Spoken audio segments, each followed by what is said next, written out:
Welcome, free code campers, to a practical introduction to natural language processing with TensorFlow 2. I am your host, Dr. Phil Tabor. In 2012, I got my PhD in experimental condensed matter physics and went to work for Intel Corporation as a back-end dry-etch process engineer. I left there in 2015 to pursue my own interests and have been studying artificial intelligence and deep learning ever since. If you're unfamiliar with natural language processing, it is the application of deep neural networks to text processing.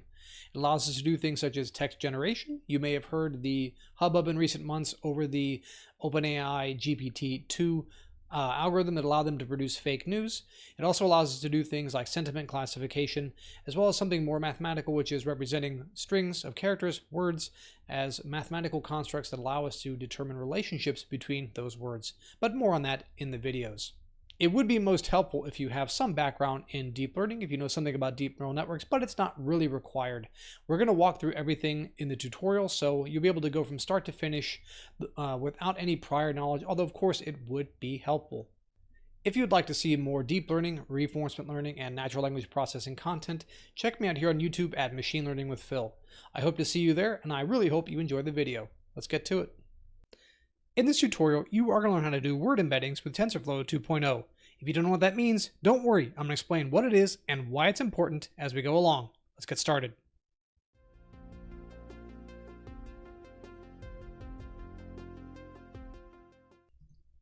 Before we begin with our imports, a couple of housekeeping items. First of all, I am basically working through the TensorFlow tutorial from their website, so I'm going to link that in the description.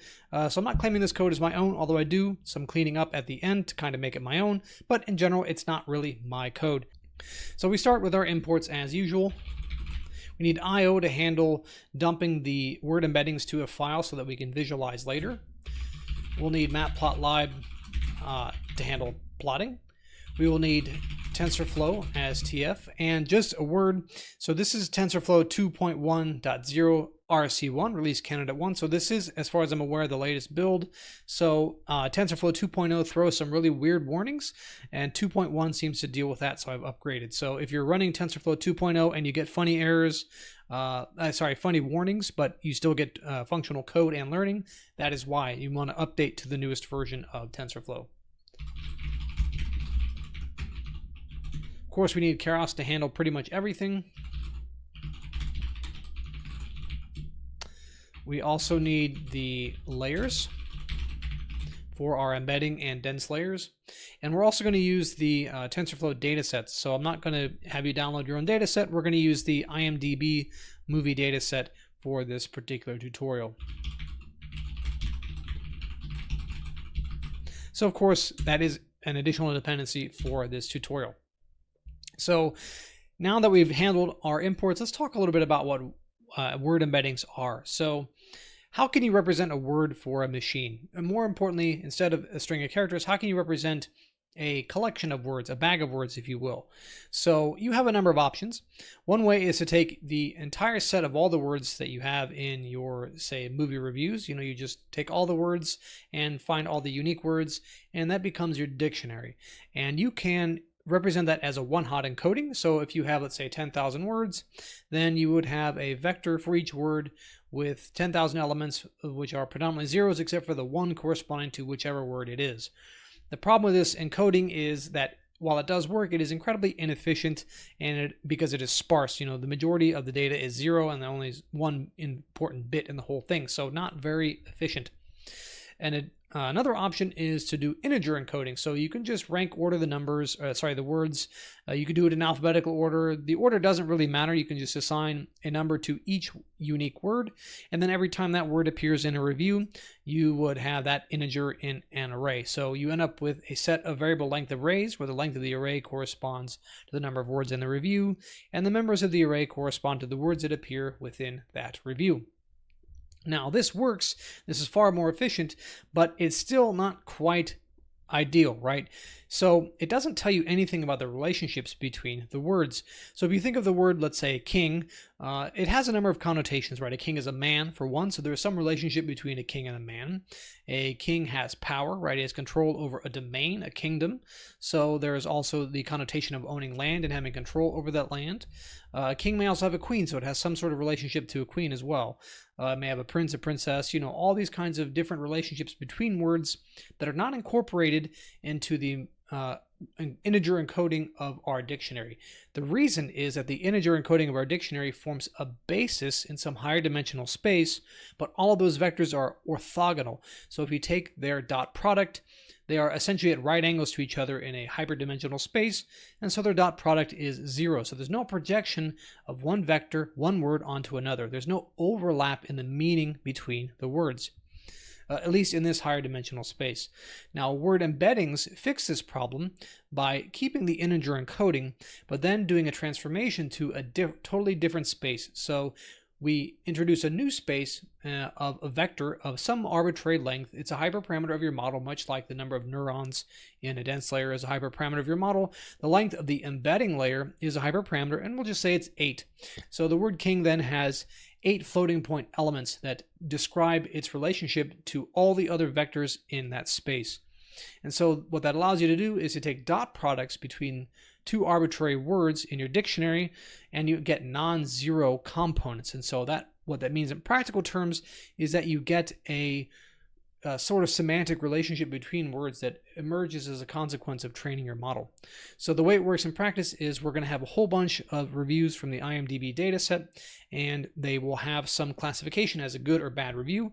So for instance, you know, for the Star Wars Last Jedi movie, I don't think it's in there, but you know, my review would be that it was terrible, awful, no good, totally ruined Luke's character. And so you would see, and I'm not alone in that, so if you did a huge number of reviews for The Last Jedi, you would see a strong correlation of words such as horrible, bad, wooden characters, Mary Sue, things like that.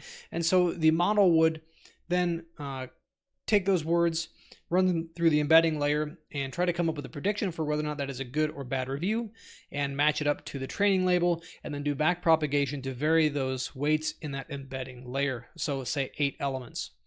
And by training over the dataset multiple times, you can refine these weights such that you are able to predict whether or not a review is positive or negative about a particular movie, but also it shows you the relationship between the words because the model learns the correlations between words within reviews that give it either a positive or negative context.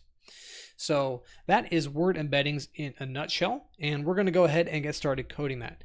So the first thing we're going to have is an embedding layer. And this is just going to be for illustration purposes. And that'll be layers.embedding. And let's say there's 1,005 elements. So we'll say result equals embedding layer tf constant 1, 2, 3. So then let's print the result dot numpy. Okay, so let's head to the terminal and execute this and see precisely what we get. Actually, let's do this too. Print result dot numpy.shape.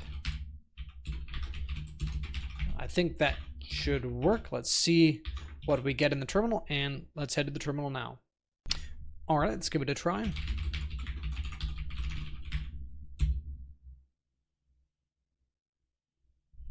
Okay, so what's important here is you see that you get an array of 3 elements, right? Because we did the TF constant of 1, 2, and 3. And you see we have 5 elements because we have broken the integers into some components in that 5 element space. Okay, so, and it has shape 3 by 5, which you would expect because you're passing in 3 elements. And each of these 3 elements, these 3 integers correspond to a word of an embedding layer of 5 elements. Okay, that's relatively clear. Let's go back to the code editor and see what else we can build with this. Okay, so let's go ahead and just kind of comment out all this stuff because we don't need it anymore. So now let's get to the business of actually loading our data set and doing interesting things with it. So we want to use the dataset load function. So we'll say train data, test data, and some info, tfds.load, IMDb reviews slash subwords 8k. And then we will define a split, and that is tfds.split.train, tfds.split.test. And we will have a couple other parameters with info equals true. That incorporates information about the about the data set, and as supervised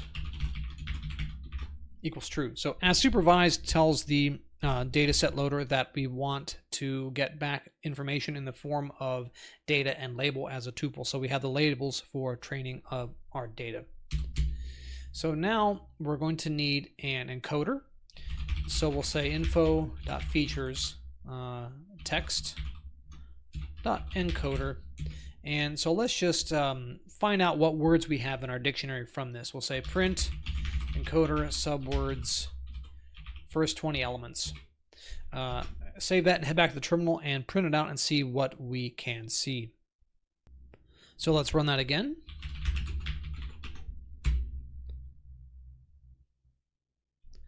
And it's hard to see. Let me move my face over for a moment, and you can see that we get a list of words, the underscore. So the underscore corresponds to a space. You get commas, periods, a underscore, and underscore of. So you have a whole bunch of words with underscores that indicate that they are spaces. Okay, so this is kind of the makings of a dictionary. So let's head back to the code editor and continue building on this. So we no longer need that print statement. Now, the next problem we have to deal with is the fact that these reviews are all different lengths, right? So we don't have an identical length for each of the reviews, and so when we load up elements into a matrix, let's say, they're going to have different lengths, and that is kind of problematic. So the way we deal with that is by adding padding. So we find the length of the longest review, and then for every review that is shorter than that, we append a bunch of zeros to the end in our bag of words. So a list of words, the list of integers, we will append a bunch of zeros at the end. So 0 isn't a word. It doesn't correspond to anything. The words start with 1.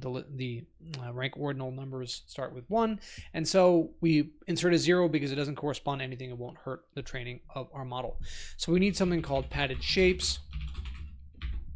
And that has this shape. So batch size and an empty list, an empty tuple there. So now that we have our padded shapes, we're ready to go ahead and get our training and test batches, so let's do that.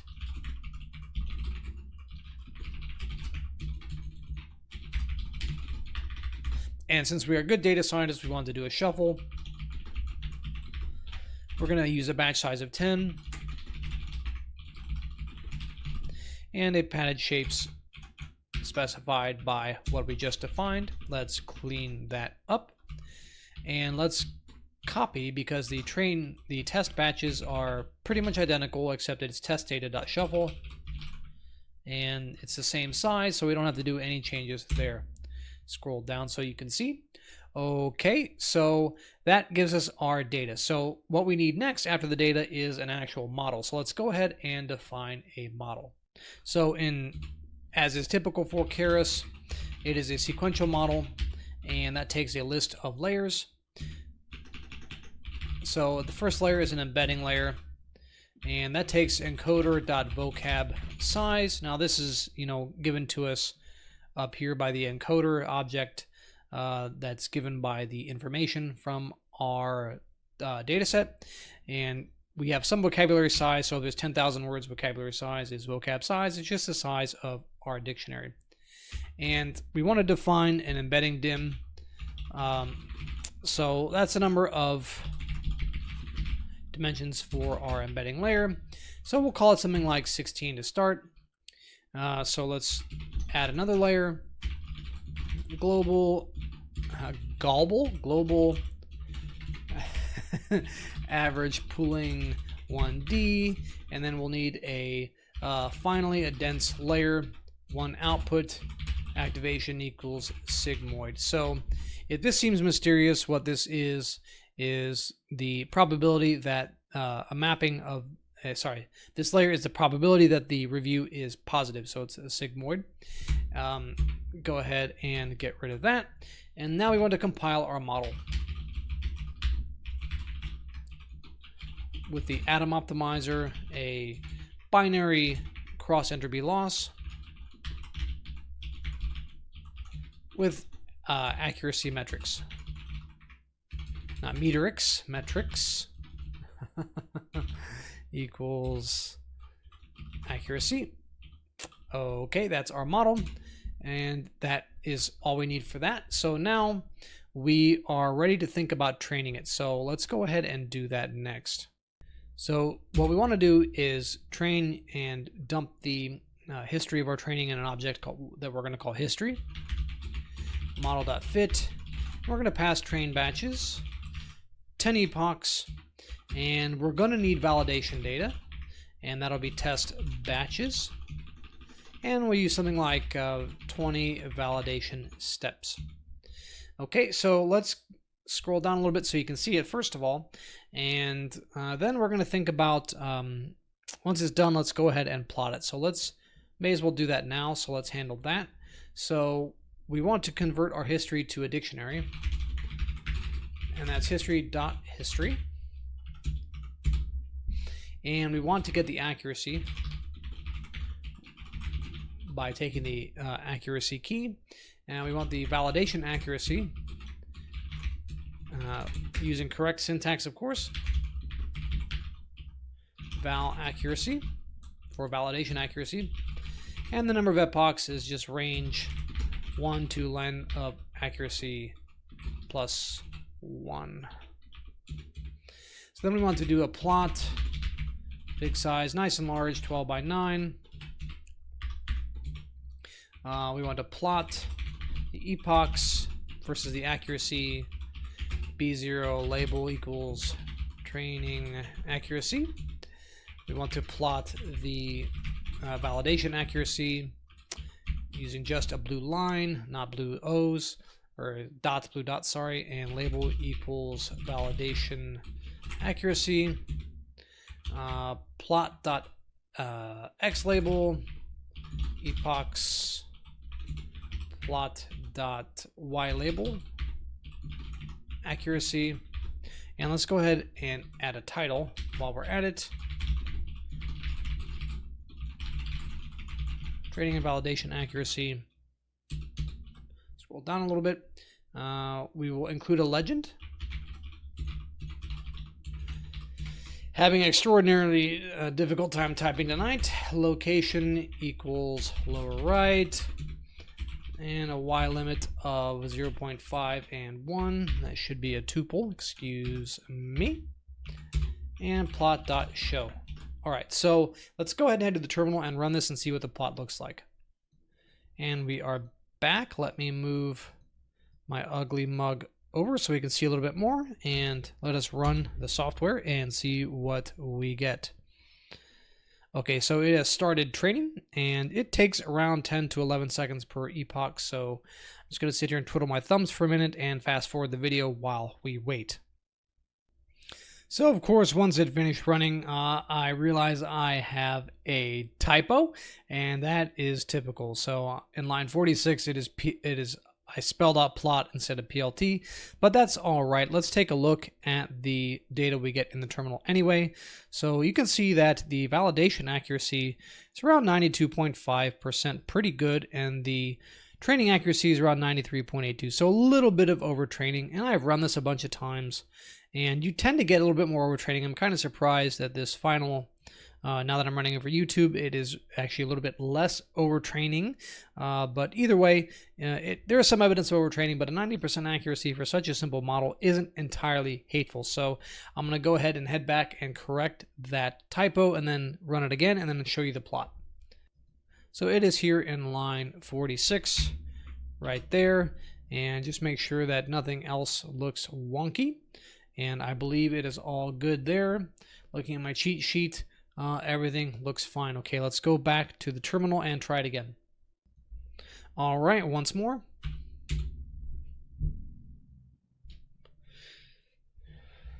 All right, so it has finished, and you can see that this time the validation accuracy was around 89.5%, whereas the training accuracy was 93.85. So it is a little bit overtrainy in this particular run, and there is significant run-to-run variation, as you might expect. So let's take a look at the plot. All right, so I've stuck my ugly mug right here in the middle. So you can see that the training accuracy goes up over time as we would expect, and the validation accuracy generally does that, but kind of tops out about halfway through the number of epochs. So this is clearly working, and this is actually pretty cool. With such a simple model, we can get some decent review or sentiment, as it were, classification. But we can do one more neat thing, and that is to actually visualize the relationships between the words that our embedding learns. So let's head back to the code editor, and then let's write some code to tackle that task. Okay, so before we do that, I want to clean up the code first. Let's go ahead and do that. So I will leave in all that commented stuff, but let's define a few functions. We'll need a function to get our data. We'll need a function to get our model. And we'll need a function to plot data. And we'll need a function to get our embeddings. We'll say retrieve embeddings, and I'll fill in the parameters for those as we go along. So let's take this stuff from our get our data, cut that, paste it, and of course use proper indentation because Python is a little bit particular about that. Okay, make sure everything lines up nicely. And then of course we have to return the stuff that we are interested in. So we want to return train data, test data.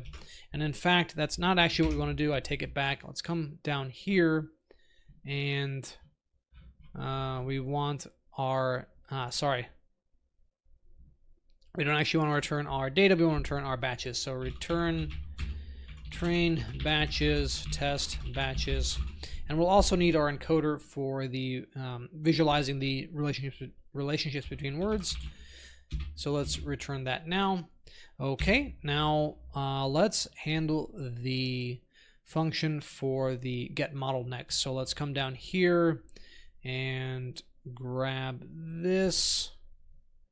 Actually, let's grab all of it and come here and do that. And let's make embedding dim a parameter of our model. And you notice in our model we need the encoder, so we also have to pass in the encoder as well as an embedding dim. And then at the bottom of the function we want to return that model. Pretty straightforward. So then let's handle the plot data next. So we have all of this. Grab that and indent here. So we're going to need a history, and that looks like all we need because we define epochs, accuracy, and validation accuracy. Okay, so it looks like all we need in the plot data function. So then we have to write our retrieve embeddings function, but first let's handle all the other stuff. We'll say train batches, test batches, and encoder equals get data. In fact, let's rename that to get batch data to be more specific. This is kind of being pedantic, but you always want to be as descriptive as possible with your naming conventions, so that way people can read the code and know precisely what it does without having to make any guesses. So if I just say get data, it isn't necessarily clear that I'm getting batches out of that data. I could just be getting single instances. It could return a generator. It is a little bit ambiguous, so changing the function name to get batch data is the appropriate thing to do. So then we'll say model equals get model, and we pass it the encoder, and then the history will work as intended, and then we call our function to plot the history, and that should work as intended as well. And now we are ready to tackle the retrieve embeddings function. So that is relatively straightforward. So what we want to do is we want to pass in the model and the encoder, and we don't want to pass. What we want to do is the purpose of this function is to take our encoder and dump it to a TSV file that we can load into a visualizer in the browser to visualize the principal component analysis of our word encodings. So we need files to write to, and we need to enumerate over the subwords in our encoder and write the metadata as well as the vectors for our encodings. So out vectors io.open vex.tsv, and in write mode an encoding of UTF-8. We need out metadata, and that's similar, meta.tsv, write encoding equals UTF-8, very similar. Now we need to iterate over our encoder subwords and get the vectors out of that to dump to our vector file as well as the metadata.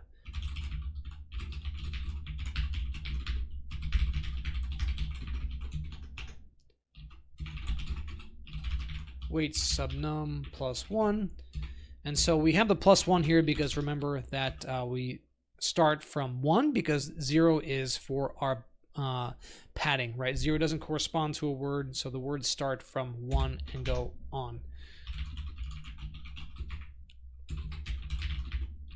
So we want to write the word plus a new line, and for the vectors we want to write a tab delimited string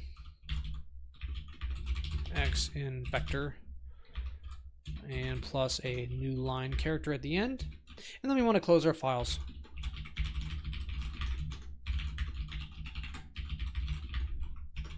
Okay, so then we just scroll down and call our function retrieve embeddings model and encoder. Okay, so assuming I haven't made any typos, this should actually work. So I'm going to go ahead, head back to the terminal and try it again. All right, moment of truth.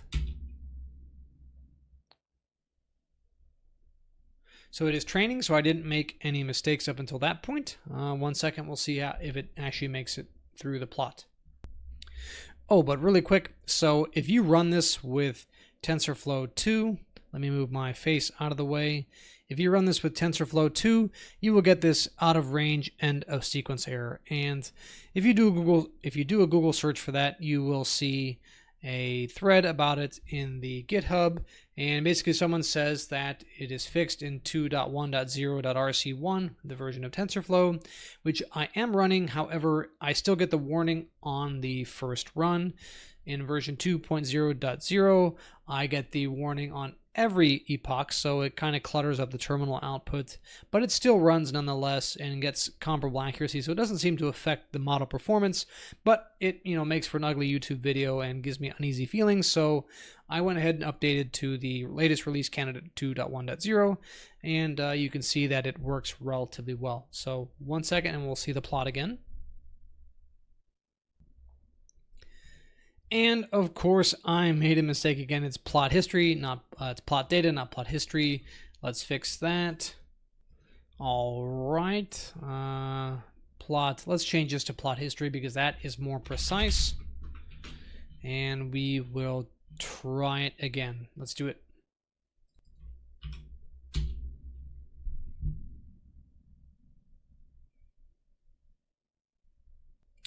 All right, so it has finished, and you can see that the story is much the same. A little bit of overtraining on the training data. Let's take a look at the plot. And the plot is totally consistent with what we got the last time, an increasing training accuracy and a leveling off of validation accuracy. So let's go ahead and check out how these word embeddings look in the browser. But first, of course, I made a mistake. So weights are not defined, and that is because I didn't define them. So let's go back to the code editor and do that. All right, so what we want to do is this. Weights equal model.layers sub0.get weights. So this will give us the actual weights from our model, which is the 0th layer is the embedding layer, and we want to get the weights and the 0th element of that. So I'm going to go ahead and head back to the terminal, and I'm going to actually get rid of the plot here because we know that works and I'm sick of seeing it. So we will just do the model fitting and retrieve the embedding. So let's do that now. So one of the downsides of doing code live is I make all kinds of silly mistakes while talking and typing, but that's life. See you in a minute. All right, so that finished running. Let's head to the browser and take a look at what it looks like. Okay, so can I zoom in? I can a little bit. So let's take a look at this. So to get this, you go to load over here on the left side. You can't really see my cursor, but you go to load on the left side, load your vector and metadata files, and then you want to click on this 3D labels mode here. And let's take a look at this. So you see right here on the left side, annexed, seeded, and ottoman. So these would make sense to be, pretty close together because they, kind of you would expect those three words to be together, right? Annexed and seeded. If you annex something, someone else has to seed it. It makes sense. Let's kind of move around a little bit.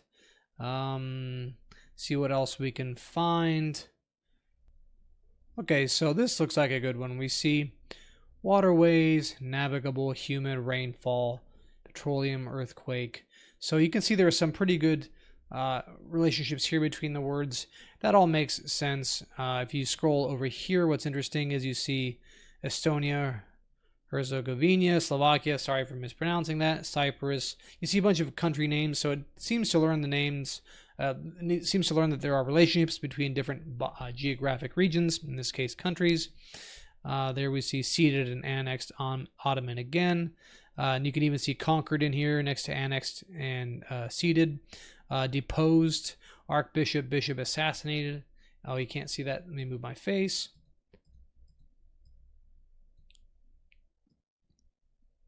There, just move me over. So now you can see surrendered, conquered, Spain, right? Spain was conquered for a time by the Moors. Archbishop deposed, surrendered, assassinated, invaded. You can see all kinds of cool stuff here. So this is what it looks like. I've seen other words like beautiful, wonderful together, other stuff. So if you play around with this, you'll see all sorts of interesting relationships between words. And this is just the visual representation of what the word embeddings look like in a reduced dimensional representation of its higher dimensional space. So I hope that has been helpful. I thought this was a really cool project. Just a few dozen lines of code and you get to something that is actually a really neat, kind of a neat result where you have a higher dimensional space that gives you mathematical relationships between words, and it does a pretty good job of learning the relationships between those words. Now what's interesting is I wonder how well this can be generalized to other stuff. So if we feed it, say Twitter, tweets, could we get the sentiment out of that? I'm not entirely sure. That's something we would have to play around with. It seems like you would be able to, so long as there is significant overlap in the dictionaries between the words that we have for the IMDb reviews and the dictionary of words from the Twitter feeds that we scrape. But that would be an interesting application of this to kind of find toxic Twitter comments and the like. But I hope this was helpful. Just a reminder, my new course is on sale for $9.99 for the next 5 days. There will be one more sale last several days of the year, but there will be a gap of several days in between. This channel is totally supported by ad revenue as well as my course sales. So if you want to support the cause, go ahead and click the link in the pinned comment/description. And if not, hey, go ahead and share this because that is totally free. And I like that just as well. Leave a comment down below. Hit the subscribe button if you haven't already. Hit the bell icon to get notified when I release new content. And I will see you in the next video. In this tutorial, you are going to learn how to do sentiment classification with TensorFlow 2.0. Let's get started.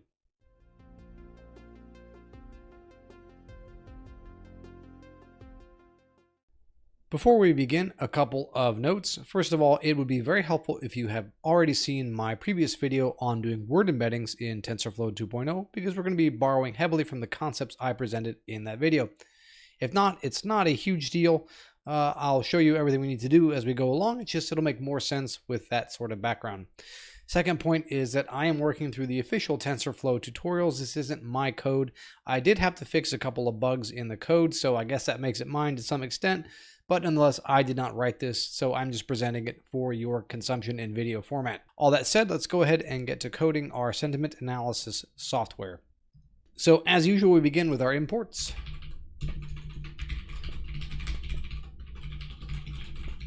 We will need the TensorFlow datasets to handle the data from the IMDb library. Of course, you need TensorFlow to handle TensorFlow type operations. So the first thing we want to do is to load our data set and get our training and testing data from that, as well as our encoder, which I explained in the previous video. So let's start there. Dataset and info is load of the IMDb reviews. Help if I spelled it correctly. Subwords 8K. Now, just a word, these are the reviews, a bunch of reviews from the IMDb dataset. So you have a review with an associated classification of either positive or negative. With info equals true, as supervised equals true. Tab that over. Next, we will need our training and testing data sets.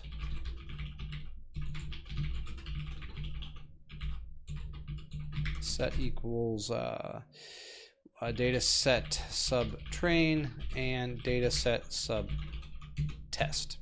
And finally, we need our encoder. Dot encoder. Good grief, I cannot type tonight at all. So if you don't know what an encoder is, the basic idea is that it is a sort of reduced dimensional representation of a set of words. So you take a word and it associates that with an n-dimensional vector that has components that will be non-perpendicular to other words in your dictionary. So what that means is that you can express words in terms of each other, whereas if you set each word in your dictionary to be a basis vector, they are orthogonal, and so there's no relationship between something like king and queen, for instance. Whereas with the autoencoder representation, the word embedding representation, it has a non-zero component of one vector along another, so you have some relationship between words that allows you to parse meaning of your string of text. And I give a better explanation in my previous video, so check that out for your own education. So we're going to need a couple of global variables, a buffer size 10,000, a batch size for training, and some padded shapes. And this is for padding. So when you have a string of words, the string of words could be different lengths. So you have to pad to the length of the longest review, basically. And that is batch size by empty. So the next thing we'll need is our actual data set. We're going to shuffle it because we are good data scientists.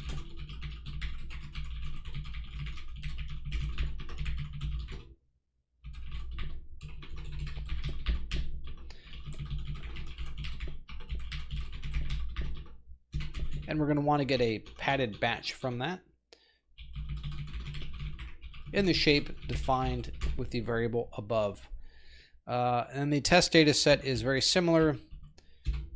Good grief. So I'm using Vim for my new text editor, part of my New Year's resolution. And let's yank that. And it is a little bit tricky if you've never used it before. I'm still getting used to it. There we go. As you can see, then we have to go back into insert mode, test data set dot padded batch, and padded shapes. All right, that is good. Next thing we need is our model. So the model is going to be a sequential keras model with a bidirectional layer as well as a couple of dense layers.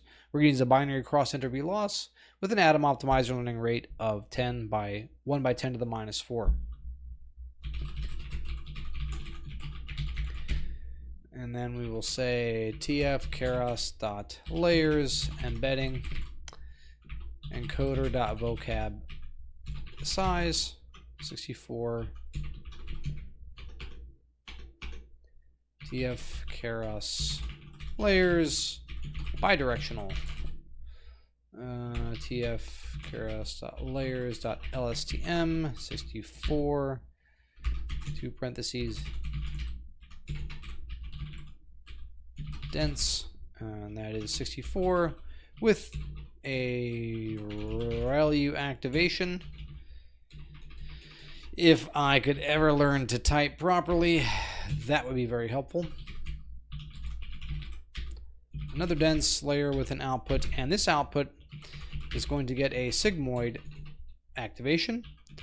And what this represents is the probability of the review being either positive or negative. So the final output of the model is going to be a floating point number between 0 and 1, and it will be the probability of it being a positive review. And we're going to pass in a couple of dummy reviews, just some kind of softball kind of stuff to see how well it does. But before that, we have to compile our model, and with a binary cross entropy loss, optimizer equals tf keras optimizers, atom, learning rate 1 by 10 to the minus 4, and we want metrics accuracy. And then we want the history, which is just the model fit. And this is really for plotting purposes, but I'm not going to do any plotting. You get the idea that the accuracy goes up over the time, and the loss goes down over time. So no real need to plot that. Train data set. We're just going to do 3 epochs. You can do more, but for the purpose of the video, I'm just going to do 3. Actually, let's do 5, because I'll do 5 for the next model we're going to do.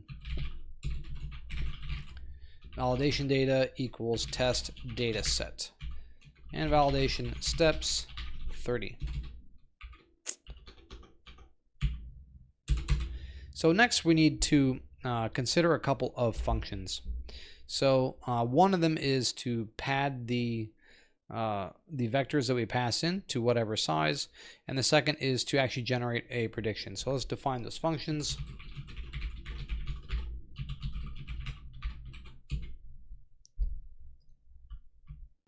And just to be clear, this is for the sample text we're going to pass in, because remember, the reviews are all of varying lengths, and so we have to, for purposes of the, I guess you could say, continuity of inputs to your model, not a really technical phrase, but so that way you pass in the same length of vector to your model for the training. We have to deal with the same problem with the sample text that we're going to pass in, because we don't have an automated TensorFlow function to handle it for us. And we're going to pad it with zeros, because those don't have any meaning in our dictionary.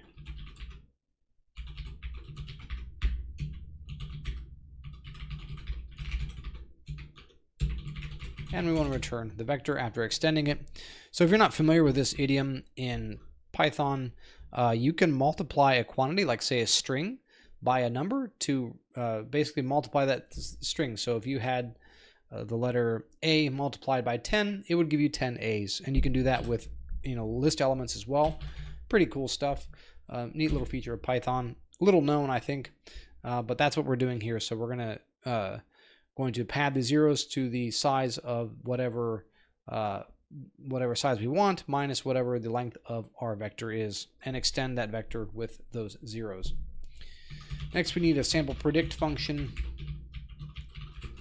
And the reason we can't just do model.predict is because we have the issue of dealing with the padding.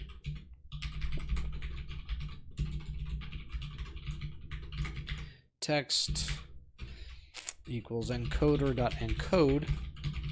And remember, the encoder is what goes from the string representation to the higher dimensional representation that allows you to make correlations between words.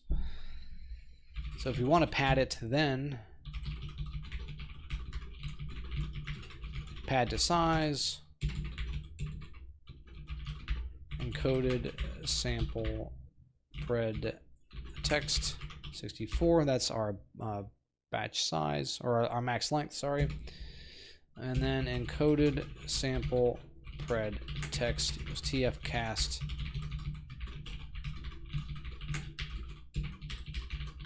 flip 32, and predictions model.predict expand dimensions encoded sample pred text 0 batch dimension return predictions. All right, so now we have a model that we have trained. once you run the code, of course. Now let's come up with a couple of dummy, simple, very basic reviews to see how it scores them. So we'll say sample text equals this movie was awesome.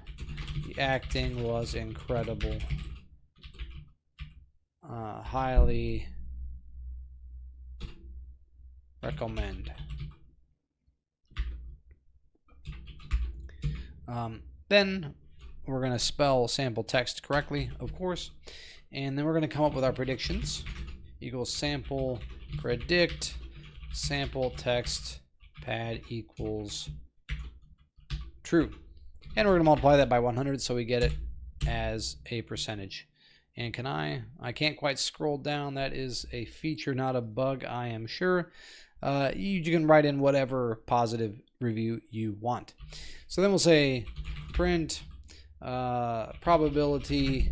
This is a positive review. Predictions. And I haven't done this before, so when I coded this up the first time, I have it executing twice, once with pad equals false, once with pad equals true, to see the delta in the predictions.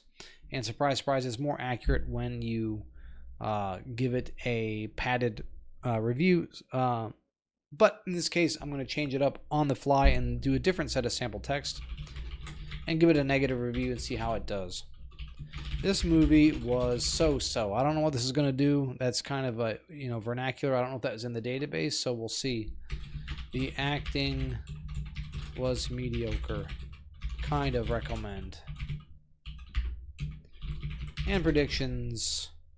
Sample predict. Sample text. Pad equals true. Times 100. And we can yank the line and paste it. All right. Okay, so we're going to go ahead and save this and go back to the terminal and execute it and see how it does. And then we're going to come back and write a slightly more complicated model to see how well that does, to see if adding complexity to the model improves the accuracy of our predictions.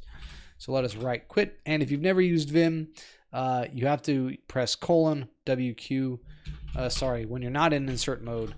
Right quit to get out, and then we're going to go to the terminal and see how well it does. All right, so here we are in the terminal. Let's give it a shot and see how many typos I made.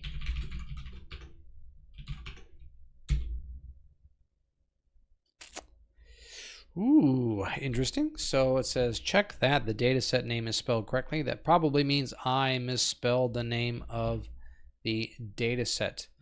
All right, let me scroll up a little bit. It's IMDb reviews. Okay, right there, data set. Yeah, you can't, right there. Okay, so I misspelled the name of the data set. Not a problem. Vim tf sentiment. Let us go up to here. IMDb. Right quit and give it another shot. I misspelled dense. Okay, can you see that? No, not quite. It says here. Let me move myself over. Has no attribute dense. So let's fix that. That's in line 24. Line 24. Insert an S. Quit and try again.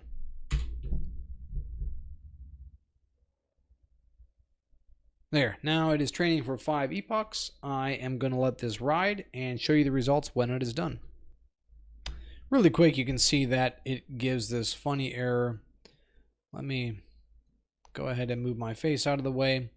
Now this I keep seeing in the TensorFlow 2 stuff, so as far as I can tell, this is related to the version of TensorFlow. This isn't something I'm doing or you're doing.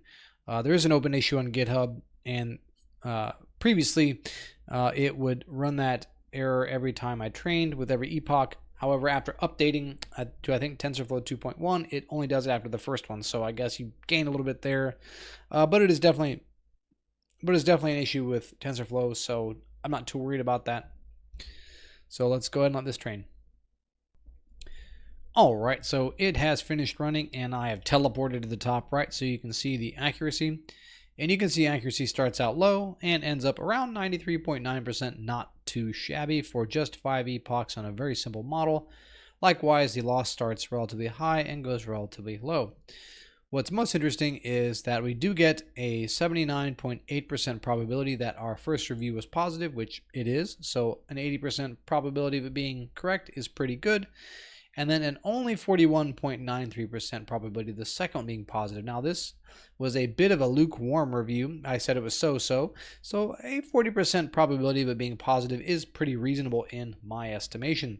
So now let's see if we can make a more complex model and get better results. So let's go back to the code and type that up. So here we are. Let's scroll down and say, let's make our new model. So model, you have to make sure you're in insert mode, of course. Model equals tf keras sequential tf keras layers. Of course, you need an embedding layer to start. Encoder.vocab size 64. Let's move my mug like so. And add our next layer, which is keras layers bidirectional. LSTM64 return true, and I am way too far over 88. That is still, well, we're just gonna have to live with it. It's just gonna be bad code, not up to the PEP 8 standards, but whatever, sue me. Bidirectional LSTM 32 keras layers dot dense and 64 with a ReLU activation. And to prevent overfitting, we are going to add in a little bit of dropout, just 0.5, so 50%, and add our final classification layer with a sigmoid activation. Model, do I have, let me double check here. Looks like I forgot a parenthesis. There we go. Good grief. Delete that line and make our new model. Model.compile loss equals binary cross entropy optimizer equals atom. Same learning rate. We don't want to change too many things at once. That wouldn't be scientific. Accuracy. History equals model.fit. Train data set. Data set, not cert. Epochs equal 5. Validation data set equals test data set. 30 validation steps. And we're just going to scroll up here and copy all of this. Visual yank and come down and paste. All right, so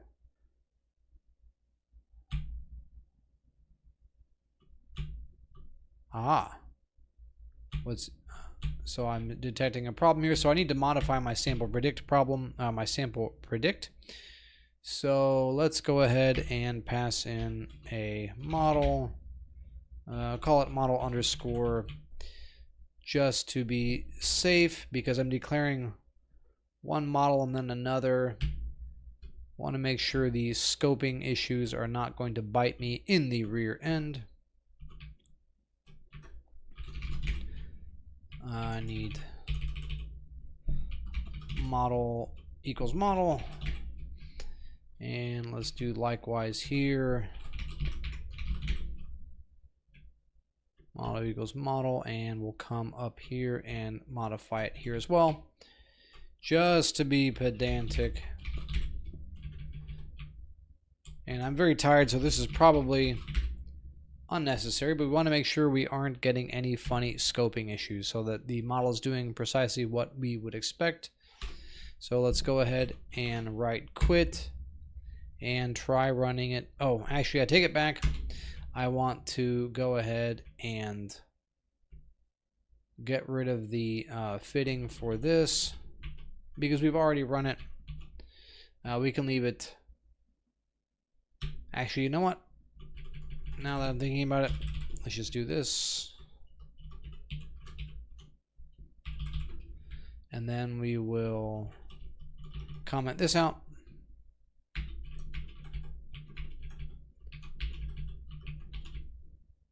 All right. And then we don't even need the model equals model there, but I'm going to leave it. All right, let's try it again. Let's see what we get. So remember, we had a 80% and 41% or 42% probability of it being positive. So let's see what we get with the new model.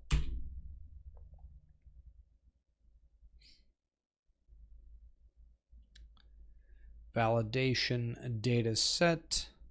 So I must have mistyped something. So let's take a look here,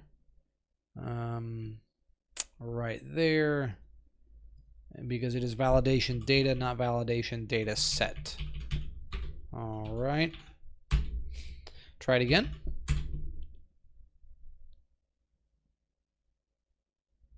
All right, it is training. I will let this run and show you the results when it finishes. So, of course, after running it, I realized I made a mistake in the declaration of the sample predict function. Typical, unexpected keyword argument. So let's come here and, let's just get rid of it. Oh, because it's model underscore. Yeah, let's get rid of it because we no longer need it. And get rid of this. Typical.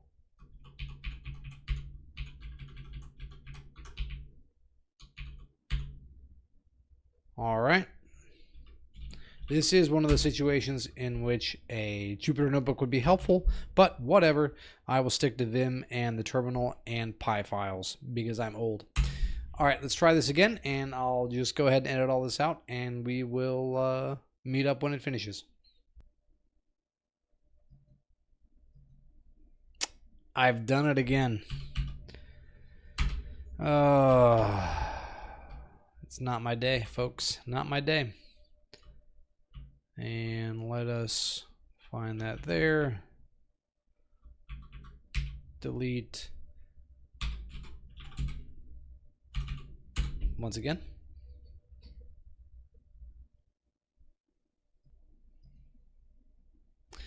All right, so I finally fixed all of the errors. It is done training, and we have our results. So probability, this is a positive review, 86%, a pretty good improvement over 80%.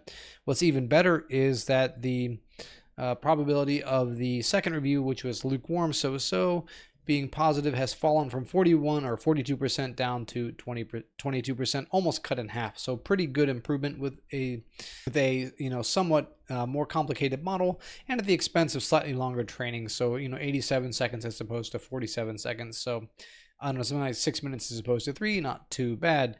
So anyway, so what we've done here is loaded a series of IMDb reviews, used it to train a model to do sentiment prediction by looking at correlations between the words and the labels for either positive or negative sentiment, and then asking the model to predict what the sentiment of a obviously positive and somewhat lukewarm review was. And we get pretty good results in a very short amount of time. That is the power of TensorFlow 2.0. So I thank you for watching. Any questions, comments, leave them down below. I try to answer all of them. Less so now that I have more subscribers, more views, it gets a little bit more overwhelming, but I will do my best. Speaking of which, hit the subscribe button, hit the notification bell, because I know Only 14% of you are getting my notifications, and I look forward to seeing you in the next video. Where he sees your head, my lovely, we sleep her with my hate.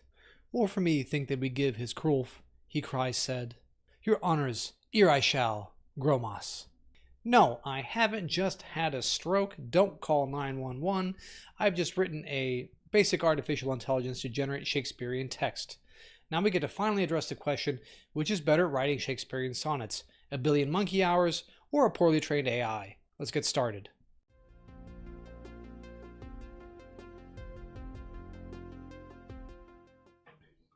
Alright, first, before we begin with our imports, a couple of administrative notes. The first of which is that this is an official TensorFlow tutorial. I have not written this code myself, and in fact it is quite well written, as it is the first tutorial I haven't had to make any corrections or adjustments to. So I will leave a link in the description for those that want to go into this in more detail on their own time. So feel free to check that out when you have a moment available. Let's get started with our imports. The first thing we want to import is OS. That will handle some operation OS level type stuff.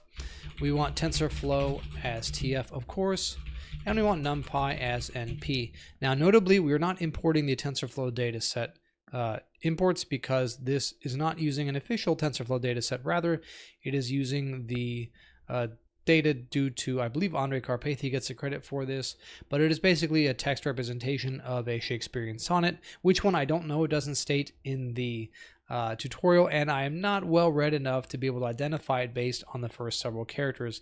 I suppose if I printed out enough of it to the terminal, I could figure it out based on who's in it, but I don't know, and it's not really all that important. But what is important is that we have to download it using the built-in TensorFlow Keras utils. And of course, they have their own function to get a file. And it's just a simple text file called Shakespeare.txt. And that lives at https storage googleapis.com.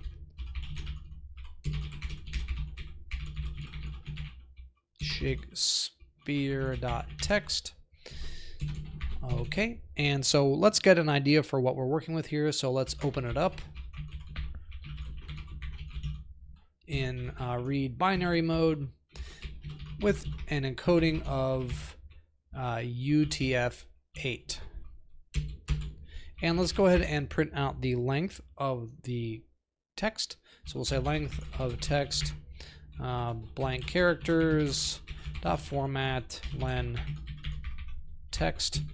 And let's go ahead and print the first 250 characters to get an idea of what we are working with. All right, let's head to the terminal and test this out. Say python tf-textgen.py.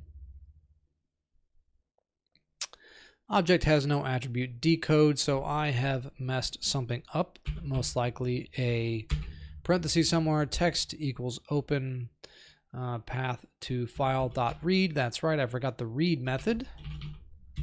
Insert read .decode. There we go. Let's try that. Perfect. So now we see that we do indeed have some text, and it has 1,115,394 characters, so a fairly lengthy work, several 100,000 words at least.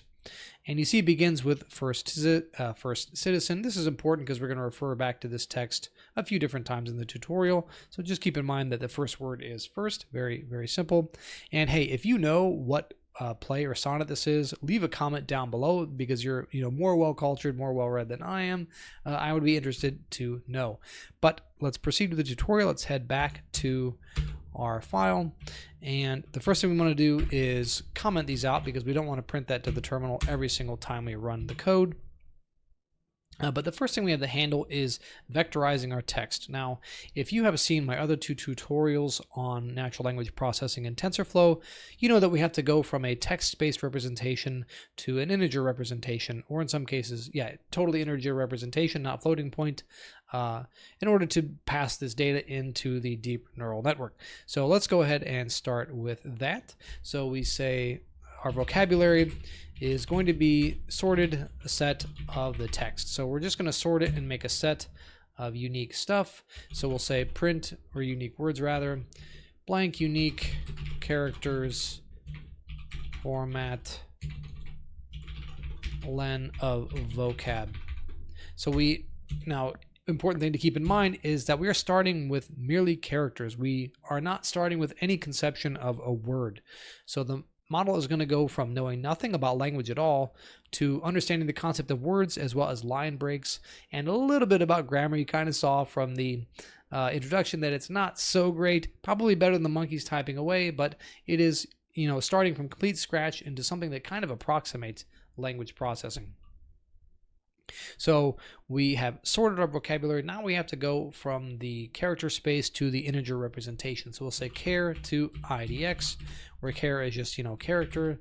That's going to be a dictionary of unique characters and their integer idx, their integer encoding for idx unique, and enumerate vocab.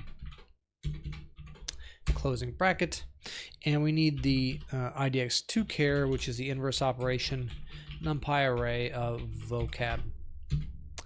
Then we have something called text as int, and that's a numpy array of a list comprehension of char to idx of char for char in text. So we're just going to take all of the characters in the text, look up their idx representation, and stick it into a vector, numpy array in this case. So now let's go ahead and print this stuff out to see what we're dealing with, to see what our vocabulary looks like. And we'll make something pretty looking. We'll say for char blank and zip char to idx range 20. We're only going to look at the first 20 elements. We don't need to print out the whole dictionary. Print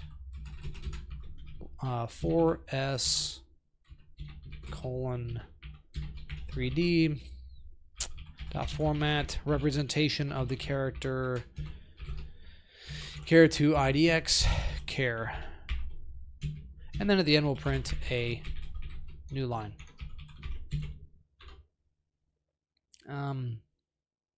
Actually, let's do this too. So we'll say print blank characters mapped to int. You know how many characters will be mapped to int. Dot format representation of text, just the first 13. Text as int 13. Tab that over and write this and run it. Do unexpected end of file while parsing. Okay. So what that means is I have forgotten a parenthesis, which is here. Perfect. Now we can write quit. Now let's give it a shot. Okay, so you can see we have 65 unique characters. So we have a dictionary of 65 characters, and new line maps to 0, space maps to 1. So basically it's the sort has placed all of the characters, the non-alphanumeric characters at the beginning, and we even have some numbers in there. Curiously, the number 3 maps to 9, but whatever. And then you see we have the capital letters, and the lowercase letters will follow later. And so our first sentence is first citizen, first 13 characters rather, and that maps to this following vector here. So we have gone from this string to this vector representation. So that is all well and good, but that is just the first step in the process. So the next step is handling what we call the prediction problem. So the real goal here is to feed the model some string of text, and then it outputs the most likely characters it thinks will follow based on what it reads in the Shakespearean work. And so we want to chunk up our data into sequences of length 100, and then go ahead and use that to create a data set. And then from there we can create batches of data, in other words, chunks of sentences or chunks of whatever sequence length characters we want. Let's go ahead and go back to our Vim editor and start there. And so the first thing is we want to go ahead and comment all this out because we don't want to print everything every single time. And then handle the problem of the sequence length. So we'll say sequence length equals 100 characters, something manageable. You don't want something too small, something too large. So number of examples per epoch equals line of text divided by sequence length plus 1. Where does a plus 1 come from? It comes from the fact that we're going to be feeding it a character and trying to predict the rest of the characters in the sequence. So you have the plus 1 there. Next we have a char data set, tf data set. Of course, it's TensorFlow. It has to deal with its own data sets. It doesn't handle text files too well. So we're going to go data set from tensor slices text as int. Let's go ahead and print out what we have here for I in char dataset dot take the first 5 elements. And so this is just a sequence of individual characters, so we should get the first 5 characters out. Print idx to char i.numpy. Let's go ahead and go to the terminal and run this. Right quit and run it once more. And you see we get the word first. As one would expect, that is the, if we scroll up, that is the first 5 characters, first and then citizen. Okay, so that seems to work. So now let's handle batching the data. So let's go back to our Vim editor, get rid of this print statement by inserting a couple of comments, and worry about dealing with a batch. So sequence says equals char dataset dot batch sequence length plus 1 drop remainder equals true. So we just get rid of the characters at the end. For item, can I scroll down at all? Does it let me do that? No, it does not. One of the downsides of Vim as an editor. So for item in sequence is dot take 5, the first 5 sequences of 100 characters.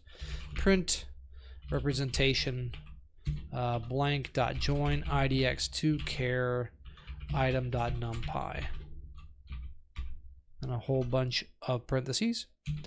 And let's go ahead and go back to the terminal and see how this runs. So let's run it. And you see, I really should put a new line in there at the beginning, but you can see first citizen, before we proceed any further, hear me speak, blah, blah, blah. So we get a bunch of character sequences, including the new line characters. So that is pretty helpful. One thing to note is that these new lines are what give the deep neural network a sense of where line breaks occur. So it knows that after some sequence of characters, they should expect a line break, because that formulates, the kind of metered speaking that you find in Shakespeare. So that's well and good. Let's go ahead and handle the next problem of splitting our data into chunks of target and input text. Remember, we have to start with one character and predict the next set of characters. So let's handle that.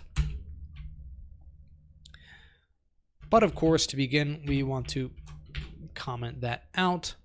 And in fact, do we need this? No, let's leave it in there. It's not going to hurt anything. So we'll say we're going to define a function called split input target, and that takes a chunk of data as input. And it says input text equals chunk, everything up to -1, target text equals chunk 1 onward. Return input text target text. So we're going to get an input sequence as well as a target. So we want to double check this by saying data set equals sequences dot map. I'm going to map this function onto our sequences, split input target. So add in a new line for clarity and say, you know what, let's do this. There we go.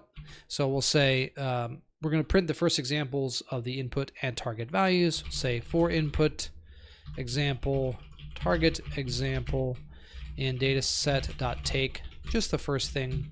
Print input data representation blank.join idx to char input example dot numpy, whole bunch of parentheses. Print target data representation blank.join idx to char target example.numpy. All right, let's head to the terminal and try this.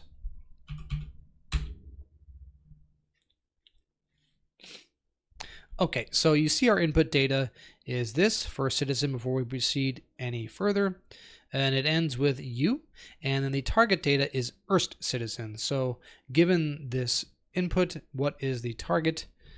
So we have basically shifted the data one character to the right for our target with respect to our input, and that's a task. Given one character, predict the next likely sequence of characters.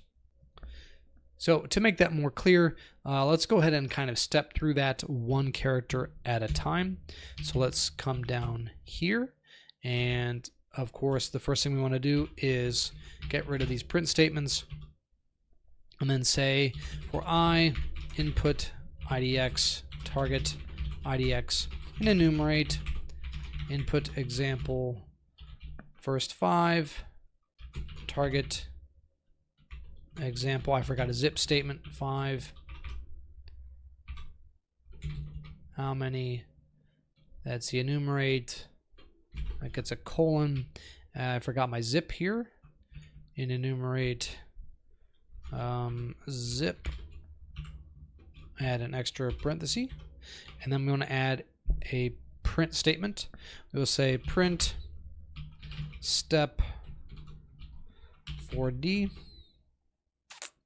Dot format I print blank input some string dot format input idx representation of idx to char input idx print expected output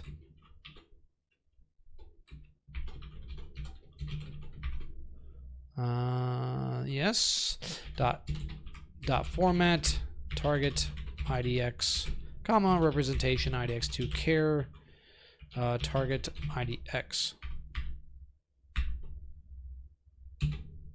All right, now let's head to the terminal and run this, and we should get something that makes perfect sense. Name input example is not defined. Okay. So input example, oh, of course I got rid of this. All right.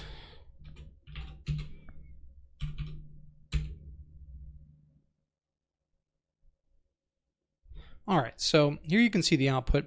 So step 0, the input is an integer 18 that maps to the character F, and the expected output is I. So it knows that it should expect the next character, which is the next character in the sequence. Now keep in mind, this isn't trained with an RNN yet. This is just stepping through the data to kind of show you that given one character, what should it expect next. So that's all well and good. The next thing we have to handle is creating training batches and then training our model, building and training the model. So let's head back to the text editor and handle that. So let's go ahead and comment all this out and handle the conception of a batch. So we'll say let's handle the batch size. Next, we'll say batch size equals 64, and buffer size, just how many characters we want to load, 10,000. Data set equals data set dot shuffle buffer size dot batch size drop remainder equals true. Then we want to say vocab size equals len of vocab. We're going to start building our model next. So embedding dimension 256, RNN units 1024. So we will use a function to go ahead and build our model. We'll say def build model vocab size embedding dim RNN units batch size. Model tf-chars sequential TF keras layers an embedding layer. Of course, we have to go with an embedding layer at the beginning, because if you recall from the first video, we have to go from this integer representation to a reduced dimensional representation, a word embedding that allows the model to find relationships between words. Because this integer basis, all of these vectors are orthogonal to one another. There's no overlap of characters. However, in the word embedding, the higher dimensional space or reduced dimensional space allows you to have some overlap of relationship between characters. So those vectors are non-orthogonal. They are to some extent collinear. So just a bit of math speak for you, but that is what is going on there. Vocab size, embedding dim, batch input shape equals batch size by none. So it can take something arbitrary, and that. Next layer, TF keras layers a gated recurrent unit, a type of RNN. That is RNN units. Return sequences equals true. Stateful equals true. Recurrent initializer. Yeah, I think I spelled that right. Glow-rot uniform. Is that right? Yep. Okay, so now we have another layer. Let's tab that over. Say TF keras.layers.dense, and it'll output something of vocab size. So now let's end that and return our model. So now that we have a model, the next thing we want to do is build and compile that model. So we'll say model equals build model, vocab size equals len of vocab. This is one kind of thing I don't like about the tutorial. Embedding dim, there's a little bit of that little bit right there, but whatever. Embedding dim, and we need RNN units equals RNN units. Batch size equals batch size. So that will make our model, and let's go ahead and see what type of predictions that model outputs without training. So we'll say for input example batch, target example batch, and data set dot take one. Now keep in mind this is going to be quite rough because there is no, there's no training yet, so it's going to be garbage, but let's just see what we get. So we say example batch predictions equals model input example batch, print example, let's print the shape, example batch predictions.shape, and that should be batch size, sequence length, and vocab size. And you know what, while we're at it, let's just print out a model summary so you can see what's going on and see what is what. So let's head to the terminal, try this again, see how many typos I made. Batch input shape, that's probably a batch input shape on line 77 right here. Batch size, what have I done? Something stupid, no doubt. Oh, it's probably here. Batch inputs shape. There we go. Try it again.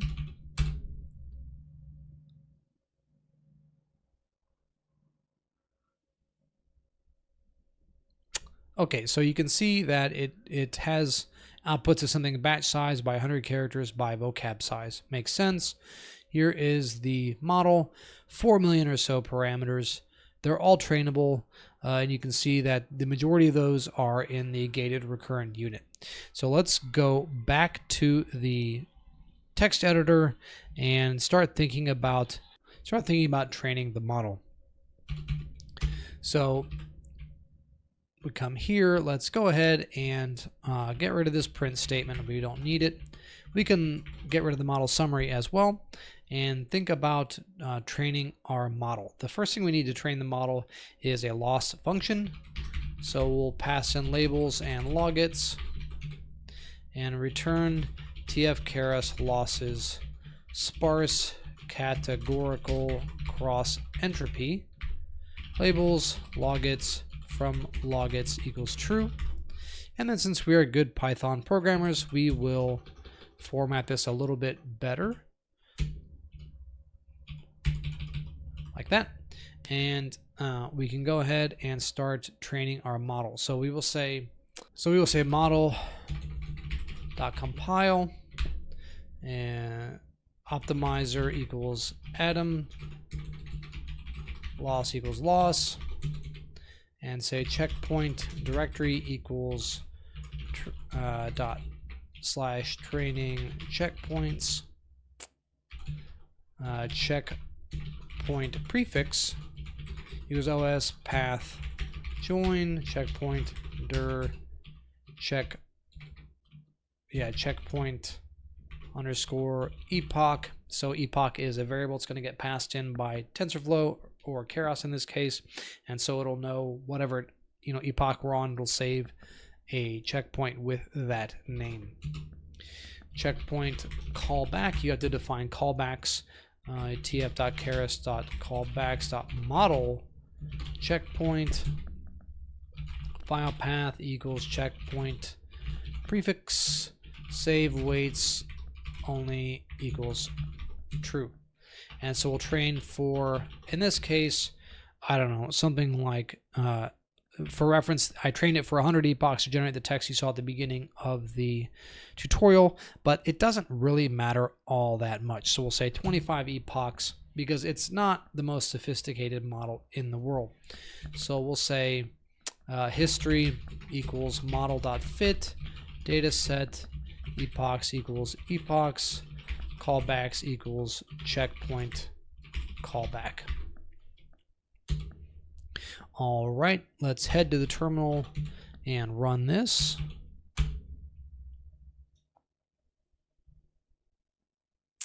It says expected string bytes, not a tuple.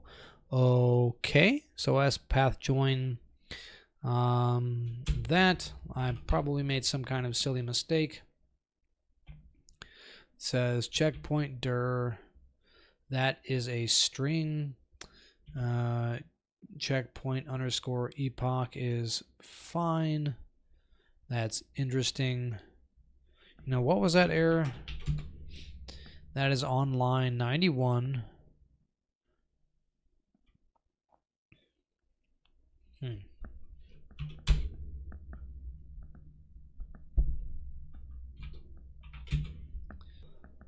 Oh, I understand. So I have a comma there at the end, so it's an implied tuple.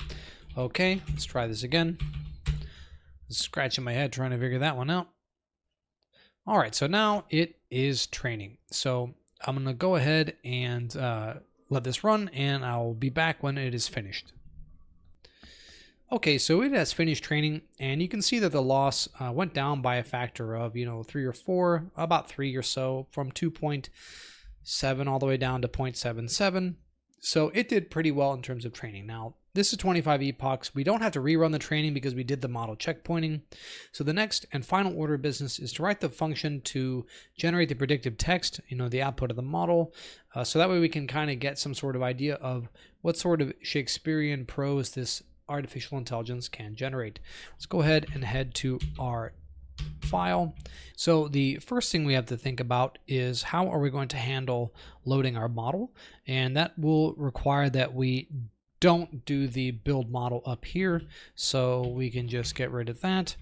And we certainly don't want to compile or train the model again. We want to load it from a checkpoint. So what we'll do is say model equals build model, vocab size, embedding dim, RNN units, and batch size equals what? Batch size equals 1. That's right, because when we pass in a set of input text, we don't want to get out, a huge batch of output text. We just want a single sequence of output text. And then we say model.load weights, tf.train, latest checkpoint dir. So this will scan the directory and get our latest checkpoint. And then we want to build the model by saying tf tensor shape 1 by none, so batch size of 1 and an arbitrary length of characters.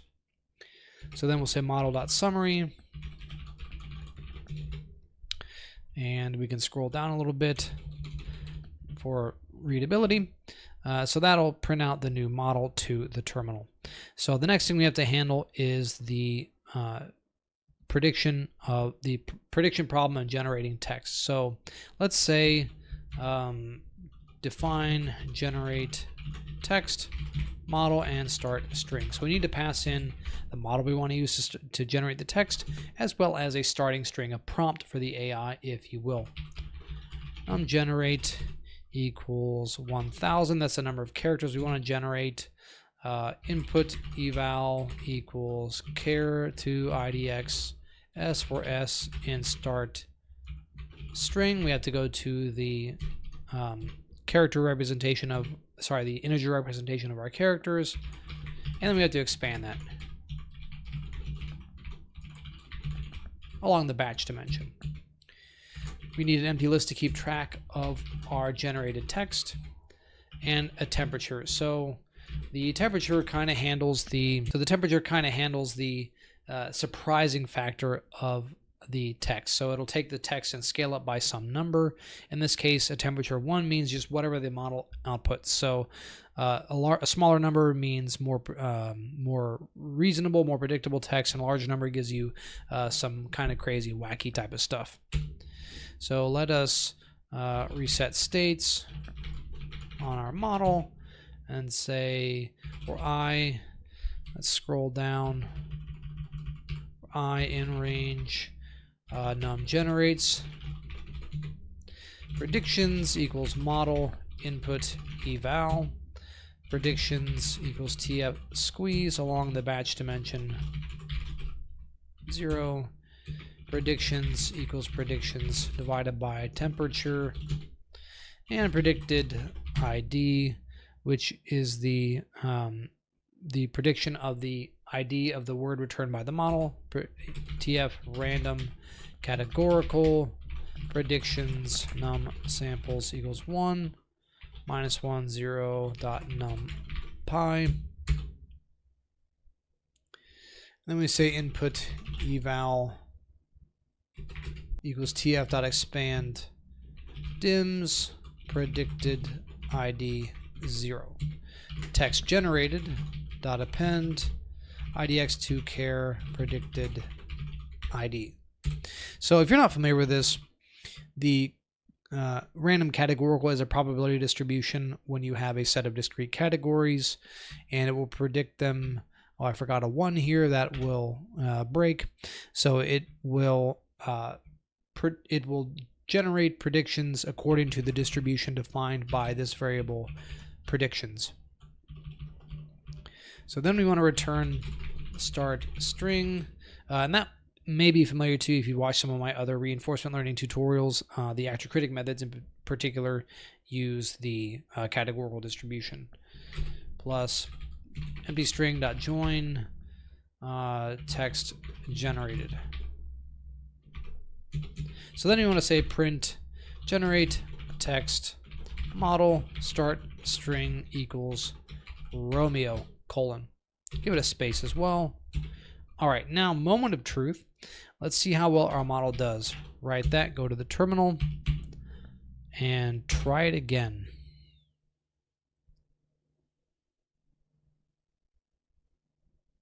So you see it loads the model pretty well, and we have our text. That is quite quick. So King Richard III says, I will practice on his son. You are beheads for me, you, Henry. Brutus replies, and welcome, General, and music the while.